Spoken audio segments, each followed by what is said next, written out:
I never planned to become a hero. I was a courier, a fast runner with a light pack and a talent for surviving places sensible people avoided. The Immerse Pass was one of those places, a jagged canyon glowing faintly red from molten veins beneath the stone, with heat shimmering like restless spirits. I was halfway across the rope bridge when the sky split with a shrill cry. Something large moved above me, wings beating air into a furnace wind, and instinct made me drop flat against the planks. That was when I saw her. She fell from the sky like a streak of gold and crimson, armor shattered, cloak burning at the edges, tumbling straight toward the chasm. She would have died if I had hesitated even a breath. I lunged forward, fingers closing around the first thing I could reach, which turned out to be a long-scaled tail, warm, powerful, and very much alive. The impact nearly tore my arm from its socket, but the rope bridge held, the world screamed, and somehow neither of us fell. She gasped, a sharp breath that echoed off the canyon walls, half pain, half shock. Her wings slammed open too late, scraping rock, sending sparks into the void. I planted my boots and pulled with everything I had, muscles burning, teeth clenched. "Hold still," I shouted, though I was not sure she could hear me over the roar of the pass. The tail twitched, then wrapped instinctively around my forearm, tightening just enough to help rather than crush. Together we rolled onto the bridge, tangled in rope, wing, cloak, and heat. For a moment, neither of us moved, the canyon breathing beneath us. Then she made a sound. Not a scream, not a cry of pain, but a low, startled moan that vibrated through her chest and tail. Her eyes flew open, molten amber with slit pupils locking onto my face. She froze, and I froze back, suddenly aware of how close we were, her breath hot against my cheek, her tail still looped firmly around my arm. I realized two things at once. First, she was alive. Second, she was not human. "Let go," she said, voice strained, pride and confusion wrestling inside it. I blinked, then realized I was still gripping her tail like a lifeline, which to be fair it had been. I released it immediately, scrambling backward, hands raised. "Sorry," I said, "you were falling." She pushed herself upright, wings folding with a metallic rasp, tail flicking sharply behind her. Her armor marked her instantly as royalty, etched sigils of the Dracarin royal house, glowing faintly despite the damage. "Princess," my mind supplied helpfully. She looked down at her tail, then at me, then at the empty space beyond the bridge where death waited patiently. Her expression shifted from shock to anger to something I could not name. "You grabbed me," she said slowly. "I saved you," I corrected, before thinking better of it. Her eyes narrowed, heat flaring, and I braced myself for incineration. Instead, she inhaled sharply, shoulders tensing, tail curling inward as if of its own will. That same strange sound escaped her again, softer this time, confused rather than pained. I stared, horrified. "I did not mean to hurt you," I said quickly. "I swear I just reacted." She closed her eyes for a long moment, jaw tight, then opened them again, cheeks faintly flushed beneath her scales. "That," she said through clenched teeth, "was not pain." Silence fell between us, broken only by the creak of the bridge and distant magma. I swallowed, deeply aware that I was standing alone on a rope bridge with a dragon princess who looked ready to either kiss me or kill me. "My name is Kale," I offered weakly. She hesitated, then straightened, pride snapping back into place like armor reforged. "I am Princess Seraphine of the Dracarin," she said, "and you will explain exactly why your touch affected me." I laughed nervously, the sound echoing wrong in the heat. "Princess, if I knew how dragon biology worked, I would not be carrying letters for coin." Her gaze sharpened, studying me in a way that made my skin prickle. She circled once, tail swaying, wings casting shadows. "You did not burn," she said. "Most humans do." "I run fast," I replied. "Sometimes that helps." A corner of her mouth twitched despite herself, then vanished as quickly as it appeared. She stopped in front of me again, close enough that I could feel warmth radiating from her skin. "When you pulled my tail," she said carefully, "you anchored me not just physically." I frowned. "I tied you to the bridge." "No," she said, eyes glowing brighter, "you bound my core instinct, the reflex that decides threat or ally." Her tail flicked again, brushing my leg, and she stiffened like she had done it by accident. "That should not be possible," she added, voice lower now, unsettled. "Well," I said, "today has been full of surprises." She laughed suddenly, a sharp, bright sound that startled both of us. Then just as suddenly she scowled. "This is not amusing." "Respectfully," I said, "you almost died, I almost died, and now we are both alive. That feels at least a little amusing." She studied me again, longer this time, not as a threat but as a puzzle. The anger faded, replaced by curiosity, and beneath that, something warmer, dangerous in its own way. "You will escort me to the far side of the pass," she said finally. "That was already my direction," I said, relieved. "And you will not touch my tail again," she added sharply. I nodded immediately. "Understood." Her tail curled once more, betraying her, and she inhaled sharply again, eyes flashing with annoyance at herself. I pretended not to notice, though my heart was pounding like I had just outrun death twice. We began crossing the bridge together, step by careful step, the canyon yawning beneath us. Each time the bridge swayed, she moved closer without realizing it, wing brushing my shoulder, tail hovering just out of reach. I knew then that grabbing her tail had not just saved her life. It had started something neither of us understood yet, something dangerous, strange, and impossible to undo. And as the far side of Immerse Pass drew closer, I could feel it, like heat under stone, waiting to erupt. The far side of Immerse Pass rose before us like a promise, scorched stone, giving way to darker rock, veined with cooling lava. I kept my eyes forward, focusing on my footing, because every time I looked at Princess Seraphine, I remembered the way her tail had tightened around my arm, and my thoughts went places a sensible courier should not allow. The bridge groaned as we stepped off it, ropes relaxing behind us like a creature finally releasing its breath. Seraphine paused the moment her boots touched solid ground, wings spreading slightly as if she needed to reassure herself that she was no longer suspended over death. She exhaled slowly, heat rolling off her in a wave. "You saved my life," she said without looking at me. "I did what anyone would," I replied, though I knew that was a lie. "Most people would have frozen or fled or screamed." She turned then, studying me again with that unsettling intensity. "No," she said, "most would not have touched me." Her tail swayed once, then curled close to her body as if she were restraining it by force of will. The air between us felt charged, like a storm threatening to break. We began walking along the narrow trail carved into the canyon wall. The heat lessened with every step, replaced by the smell of stone and ash rather than fire. After several minutes of silence, she spoke again. "When my wings were damaged, my instincts should have overdone everything," she said, fear, rage, flame. "They did not." I glanced at her, careful not to stare. "I am unarrowed," I said lightly, "I think." She huffed, a sound halfway between amusement and frustration. "This is not Cull," she said. "This is disruption." That word settled heavily between us. Ahead, the trail widened into a sheltered alcove, shadows pooling beneath an overhang of blackened rock. Seraphine gestured sharply. "We stop here," she said. "My wings need rest." I nodded and set down my pack, grateful for the break. She leaned back against the stone, folding her wings with care, wincing despite herself.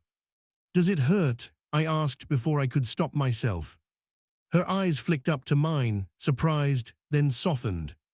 "Yes," she admitted, "but I have endured worse." I hesitated, then rummaged through my pack, pulling out a small vial wrapped in cloth. Cooling salve, I said, holding it out, for burns and muscle strain. She stared at it like it might bite her. You carry remedies for dragon injuries? She asked dryly. I carry remedies for surviving impossible roots, I replied. Sometimes those roots fight back. After a moment, she took it, fingers brushing mine briefly. The contact sent a jolt through me, sharp and unexpected, like static. She froze, breath catching, tail flicking sharply against the stone. I pulled my hand back immediately, heart racing. I am sorry. She shook her head slowly, eyes narrowed not in anger but concentration. That again, she murmured, that resonance. She applied the salve carefully, movements controlled, though I could see tension in her shoulders. When she finished, she cupped the vial and held it out. Thank you, she said, quieter than before. You are welcome, I replied, taking it back. The silence that followed was not uncomfortable, but it was heavy, full of things unspoken. Far above us, something roared, distant but powerful, another drake perhaps patrolling the skies. Sarafan stiffened immediately, wings twitching. We should move soon, she said.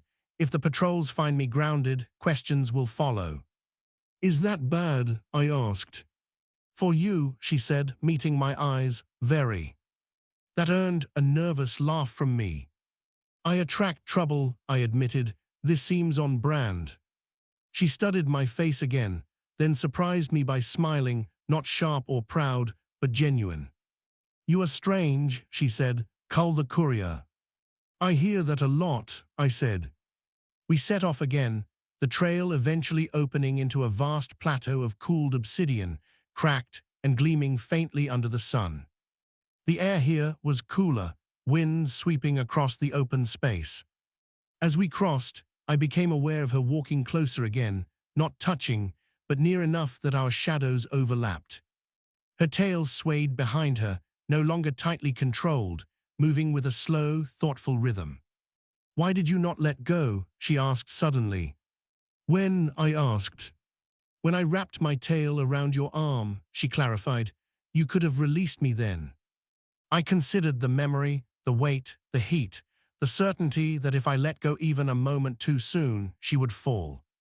Because you were still slipping, I said simply, and because you trusted me. She stopped walking, forcing me to stop as well. Her eyes searched my face, as if looking for deception, finding none. That trust was instinct, she said softly, not choice. Instincts matter, I replied. They keep us alive. Her expression shifted again, something like conflict playing across her features. In my people, she said slowly, the tail is sacred. I blinked. Sacred. Yes, she continued, it carries balance, emotion, and bond. My stomach dropped slightly. Bond, I echoed. She nodded once, tail curling closer to her legs. To grasp it in crisis is an ancient right, she said, a claim of guardianship. I stared at her, heat rushing to my face. I did not know, I said quickly, I would never have. I know, she interrupted, raising a hand, your intent was survival. She hesitated, then added, but intent does not erase effect. The wind swept across the plateau, lifting her hair, revealing faint glowing patterns along her neck and shoulders, marks that pulsed softly with her breath. My heart hammered painfully in my chest. So what does that mean? I asked. She met my gaze, amber eyes intense. It means, she said, that my instincts now recognize you as anchor. That sounds important, I said weakly. It is, she replied, and dangerous. We resumed walking, but the space between us had changed, charged with new understanding. I could feel her attention on me constantly now, not predatory, not suspicious, but focused. As we approached the far edge of the plateau, the path descending toward the Drekarun borderlands, I heard voices ahead. Sarafan heard them too, posture instantly shifting into alert readiness. Two armored figures emerged from behind a rock formation, Dragunkan soldiers, spears glowing faintly with heat runes. They froze when they saw her, then dropped to one knee immediately. "Your Highness," one said, voice echoing against his helm. Seraphon straightened, regal presence snapping into place like a crown. "Rise," she commanded, "report." "The skis are restless," the soldier said. "We were searching for signs of intrusion." His gaze flicked to me, cautious. "And you found me," she said, grounded but unharmed. "Yes," he replied, "we feared the worst." Seraphon nodded once, then placed a hand on my arm, deliberately, publicly.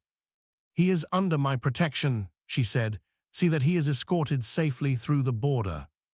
Both soldiers stiffened, surprise rippling through their stance. "At once," the second replied. Her hand lingered a moment longer than necessary, warmth seeping through my sleeve. Then she stepped back, composure flawless once more. "You will be questioned," she said to me quietly, "by scholars, elders, perhaps worse." I swallowed. "Comforting." Her eyes softened, just a fraction. "I will ensure you are treated fairly," she added, "after all." She glanced briefly at her tail, then back at me. "You are already bound to this story." As the soldiers led us onward, I knew one thing with certainty. Grabbing her tail had saved her life. But letting go had not freed either of us. The border citadel rose from the obsidian plain like a crown of black fire, its towers carved from volcanic glass and etched with glowing runes that pulsed as we approached. I felt very small walking between dragonkin soldiers, their armor humming softly with contained heat, their gazes curious despite discipline. Seraphine walked at my side, posture flawless, every step measured, yet I sensed tension beneath her calm. Her tail moved in restrained arcs behind her, never still, as if reacting to thoughts she refused to voice. At the gate, we were halted by a figure older and taller than the rest, scales darkened with age, eyes like embers buried deep in ash. An elder, I realized, and not just any. "Princess Seraphine," the elder said, voice heavy with authority, "you return wounded and escorted by a human." Murmurs rippled along the walls above us. "I return alive," she replied evenly, "because of him." Every eye turned to me, and I fought the urge to step back.